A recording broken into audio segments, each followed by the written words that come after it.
दिल्ली इथं काँग्रेसचे नेते राहुल गांधी आणि काँग्रेसनं विद्यार्थ्यांच्या आंदोलनाचा गैरफायदा घेऊन अराजकतेचं वातावरण निर्माण करण्याचा प्रयत्न केल्याचा आरोप करत बुलढाण्यात भाजपा आणि भाजपा युवा मोर्चातर्फे जिल्हा काँग्रेस कमिटी कार्यालयासमोर जयस्तंभ चौक इथं निदर्शनं करण्यात आली। यावेळी भाजप कार्यकर्त्यांनी राहुल गांधी यांच्या प्रतिमेला जोडे मारून निषेध व्यक्त केला।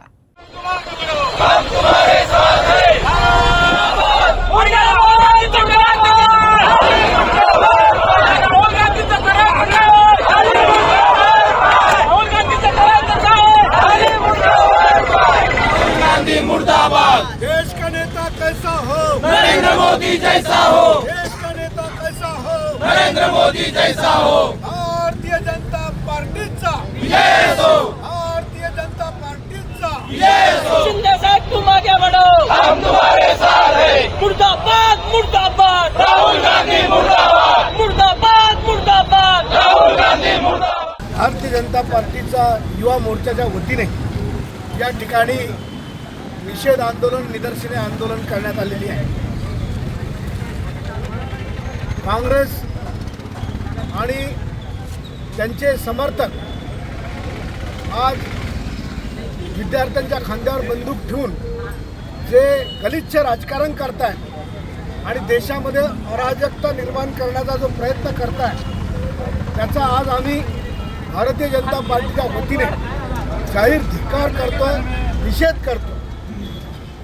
पेपर फुटीच्या प्रकरणामध्ये पंतप्रधान नरेंद्र मोदी यांनी देशाला, विद्यार्थ्यांना, सर्वांना सांगितलं आहे की यापुढे देशामध्ये कुठल्याही प्रकारची जर पेपर फुटी झाली तर ज्या पद्धतीनं पुण्याला लैंगिक अत्याचाराची फास्ट ट्रॅकवरती केस चालवून 3 महिन्यामध्ये आरोपीला फाशी दिली गेली, त्या पद्धतीनं यापुढे देशात पेपर फुटीच्या प्रकरणातल्या आरोपींना शिक्षा देण्यासाठी फास्ट ट्रॅक कोर्टामध्ये ही केस चालवण्यात येईल व तात्काळ त्याला निकाल लावून दोषींना शिक्षा करण्यात येईल व विद्यार्थ्यांचं नुकसान होणार नाही, त्यांचं भविष्य उज्ज्वल होईल।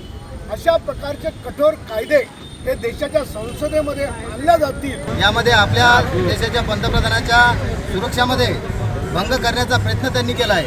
खरं तर त्यांचं हे कृत्य देशद्रोही म्हणूनच जाहीर केलं पाहिजे, कारण एका देशाचे पंतप्रधान असताना त्यांचा या पेपरफुटी संदर्भात कुठलाही संबंध नसताना असं त्यांच्या घरासमोर जाऊन जे आंदोलन करण्यात आलं, खरं तर हे गलिच्छ प्रकार आहे आणि काँग्रेस नेहमीकरता गलिच्छ प्रकार करत आहे। याकरता काँग्रेसने इथून पुढं मी काँग्रेसला सांगू इच्छितो की यानंतर जर तुम्ही आमच्या देशाचे पंतप्रधान आदरणीय नरेंद्रभाई मोदी यांना बदनाम करण्याचा प्रयत्न करसाल तर भारतातील जनता हे मान्य करणार नाही आणि भारतामध्ये संवेदनशील प्रकारे सर्वजण वागतात, परंतु तुम्ही याला जातीय वळण देऊन या आंदोलनाची दिशाभूल करण्याचा प्रयत्न करू नये।